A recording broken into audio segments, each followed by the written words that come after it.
आजकल इधर उधर घूमते हुए लोग ही नहीं बल्कि यूट्यूब पे भी कई ऐसे चैनल है जो कहते हैं हम तुम्हें भूत से मिलवा देंगे।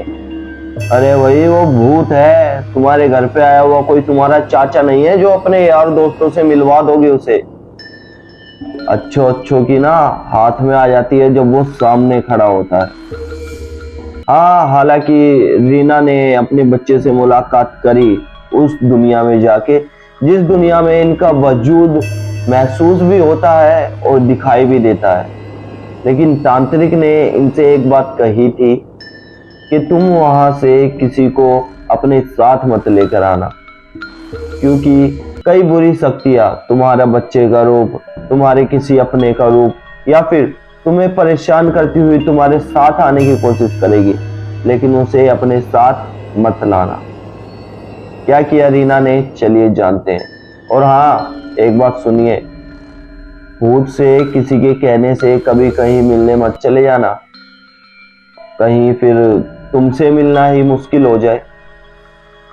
नमस्कार दोस्तों, मेरा नाम शंकर है, मैं कहानियां सुनाता हूँ। जैसा कि आप सभी को पता है, मैं वो कहानियां लेकर आता हूँ जो सच्ची घटना पर आधारित होती हैं, जो आप सभी लोगों में से कुछ लोग मुझे भेजते हैं।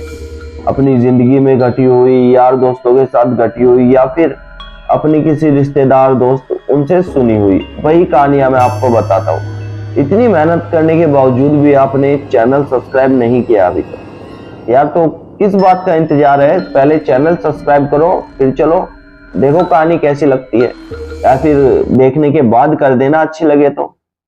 चलिए कहानी की ओर बढ़ते हैं।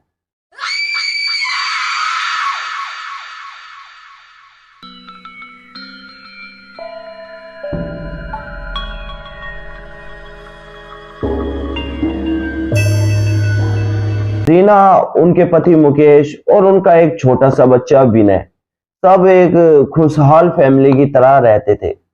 बारिश होकर थमी ही थी। विनय अपनी मम्मी रीना से कहता है कि मम्मी मुझे बाहर खेलने जाना है। बारिश होकर रुकती है तो क्या सुहाना मौसम होता है, बच्चे खेलने की जिद करते हैं, बाहर जाना है। रीना भेज देती है अपने बच्चे को बाहर खेलने के लिए। लेकिन विनय को सुबह से शाम हो चुकी थी। दोपहर के करीब 2 बजे विनय अपने घर से निकला था, लेकिन शाम तक घर वापस नहीं आया। विनय खेलने के बाद 2-3 घंटे में ही घर वापस आ जाया करता था, लेकिन आज शाम हो चुकी थी। रीना अपने घर के बाहर अपनी जहां पर रहती थी मोहल्ले में देख चुकी थी, लेकिन रीना को विनय कहीं नहीं मिला। रीना ने अपने पति को भी कॉल कर दी थी। मुकेश का कहना था कि यहीं कहीं अपने दोस्त के घर गया होगा, थोड़ी बहुत देर में आ जाएगा। मैं जब ड्यूटी से आऊंगा तो दोनों साथ मिलकर चलेंगे उसके दोस्तों के घर पे, देखते हैं। लेकिन माँ की ममता कहाँ ही रुकती है। रीना अशोक के आने से पहले ही विनय के सभी दोस्तों के घर घूम के आ चुकी थी, लेकिन विनय रीना को कहीं नहीं मिल रहा था। रीना को ये पता चला कि विनय अक्सर अपने दोस्त राहुल के घर चला जाया करता था। राहुल उनके घर से थोड़ी दूर रहता था। रीना वहां पर जाकर भी देखती है, विनय वहां पे भी नहीं था। थोड़ी ही देर बाद रीना बेचैन हो जाती है और जाकर स्टेशन में कुत्ता भौंकने की आवाज आ रही है। तुम्हें पता ही है, शंकर की वीडियो में कहीं भी कुछ भी कहीं से भी आ सकता है, कोई भी आवाज आ सकती है, तो बाहर की आवाज को इग्नोर करेंगे और ध्यान यहाँ पर।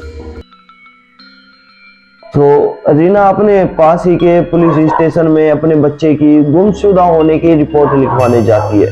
पुलिस वाले 24 घंटे से पहले रिपोर्ट दर्ज नहीं करते, लेकिन पुलिस वाले रीना को ये दावा करते हैं कि उसका बच्चा जल्दी ही मिल जाएगा।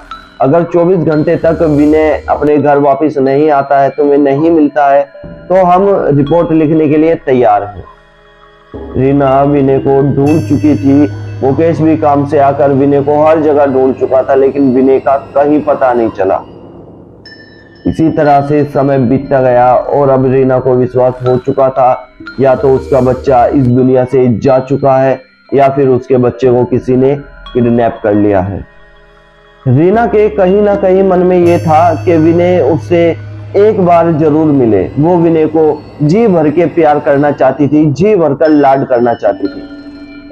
रीना इसी के चलते, इसी प्यार के चलते कुछ तंत्र विद्याओं में घुस जाती है, जिससे कि विनय से अटैच हो सके, मिल सके, उससे पूछ सके कि तुम कहाँ हो, ठीक हो। अगर विनय इस दुनिया में नहीं है तो उसकी आत्मा से बात की जा सकती है। रीना गूगल पे सर्च करती है, यूट्यूब पे वीडियोस देखती है, आसपास के मोहल्लों वालों से पूछती है कोई तांत्रिक है क्या।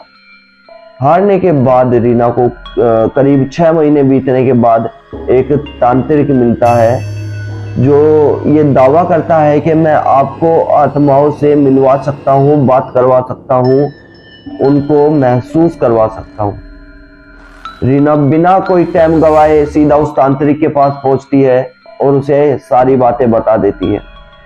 तांत्रिक रीना से उसके बच्चे का नाम पूछता है, उम्र पूछता है और रीना को एक बात समझा देता है अच्छे से कि जब तुम दूसरी दुनिया में प्रवेश करोगी तो वहां पर तुम्हें अपने बच्चे की एंटिटी के साथ और भी बुरी शक्तियां दिखाई देंगी, मिलेंगी और तुम्हारे साथ आने की कोशिश करेंगी, तुम्हें रिझाएंगी, तुम्हारे बच्चे का रूप भी ले सकती है, लेकिन तुम्हें उन्हें अपने साथ नहीं लेकर आना है, क्योंकि वो इस दुनिया में आने के बाद अपना वजूद खो देती हैं और इस दुनिया में कोई ना कोई शरीर ढूंढना शुरू कर देती है, किसी न किसी के लिए मुसीबत बन जाएगी। रीना तांत्रिक से कहती है मैं ऐसी कोई गलती नहीं करूंगी जिससे कि मैं अपने बच्चे से बात करने का मौका खो दूं, मैं किसी को भी अपने साथ नहीं लाऊंगी, हालांकि अपने बच्चे तक को भी अपने साथ नहीं लाऊंगी। तांत्रिक रीना के लिए उस दूसरी दुनिया का दरवाजा खोल देता है। ना जाने कैसे क्या शक्तियां प्राप्त की, क्या सिद्धियां थी उसके पास, रीना दूसरी दुनिया में चली जाती है। रीना जैसे ही दूसरी दुनिया में जाती है उसे काफी सारी आत्माएं दिखाई देती हैं। दूर से एक बच्चा भागा आ रहा था जो विनय जैसा लग रहा था, शायद वो विनय ही था। भागता हुआ वो रीना के गले लग जाता है और कहता है मम्मी मम्मी तुम कहाँ गई थी, तुम इतने दिनों से कहाँ थी, मुझसे क्यों नहीं मिलने आई। रीना भी रोने लगती है, विनय को जोर से गले लगा लेती है। विनय रीना से बताता है कि जब मैं बाहर खेलने गया था सब बच्चे पार्क में खेल रहे थे, लेकिन उनमें से एक बच्चे ने कहा कि रोड पे खेलते हैं, पानी भरा हुआ है रोड पे, वहां पर तैरेंगे, स्लाइड करेंगे। सभी बच्चे रोड की तरफ चले गए। उन सब तो आगे निकल गए मुझसे, लेकिन मैं न जाने किसी ने नाले का ढक्कन खोल दिया था और मैं उसके अंदर धंसता चला गया। मैं ना ही बाहर आ पाया और मैं नाले के अंदर से मन ही मन चिल्ला रहा था, बोल रहा था मम्मी मुझे बचा लो, मैं डूब रहा हूं, मम्मी मुझे बचा लो। लेकिन मम्मी तुम नहीं आई, तुम बहुत बुरी हो। रीना अपने बच्चे की ममता में खो जाती है, मोह जाती है। रीना अब ये ठान चुकी थी कि वो अब विनय को यहाँ नहीं छोड़ेगी, क्योंकि विनय ने रोते हुए ये भी बताया था कि मुझे यहाँ बाकी आत्माएं बहुत परेशान करती हैं, बहुत सताती हैं मुझे, वहां मुझे अपने साथ ले चलो। रीना विनय को अपने साथ वापस ले आती है। जब विनय बाहर आता है तो न जाने क्यों विनय एक बड़े आदमी में बदल गया। उसने बाहर आते ही रीना के पति अशोक का इस तरह से गला पकड़ दिया और गला घोंटकर वहीं मार दिया। ये देखकर रीना बौखला गई, पागल हो गई, शॉक्ड रह गई। तांत्रिक बाबा वहां से थोड़ी सी दूर जाकर खड़े हो गए। तांत्रिक बाबा ने अपने मंत्र पढ़ने शुरू किए और थोड़ी सी दूर जाकर खड़े हो गए। हालांकि वो रीना को तो कुछ नहीं कहती एंटिटी, लेकिन वहां से चली जाती है। रीना इस चीज को देखकर बेहोश हो जाती है। तांत्रिक उसे उठाता है, हॉस्पिटल में एडमिट करवा देता है। रीना को कई हफ्तों बाद होश आया था। रीना देखती है तो ये पाती है कि उसका पति अब इस दुनिया में नहीं रहा। वो किसी एक बुरी आत्मा को इस दुनिया में ले आई थी। दूसरी दुनिया का दरवाजा अपने बच्चे के लिए खुलवाया था, लेकिन किसी और शक्ति को वो इस धरती पर ले आई। ऐसी गलती रीना को एक बहुत बड़ा सदमा देकर गई। इसलिए कहा जाता है इन चीजों से जितना दूर रहो उतना ही अच्छा है। भगवान ने हर किसी के लिए एक सीमा बनाई है, एक निर्दिष्ट समय बनाया है। उस समय से आगे ना ही कोई जा पाया है और ना ही अतीत में, ना ही भविष्य में और ना ही इस समय कभी भगवान के समय से आगे नहीं जा सकते। दोस्तों आज की वीडियो में इतना ही।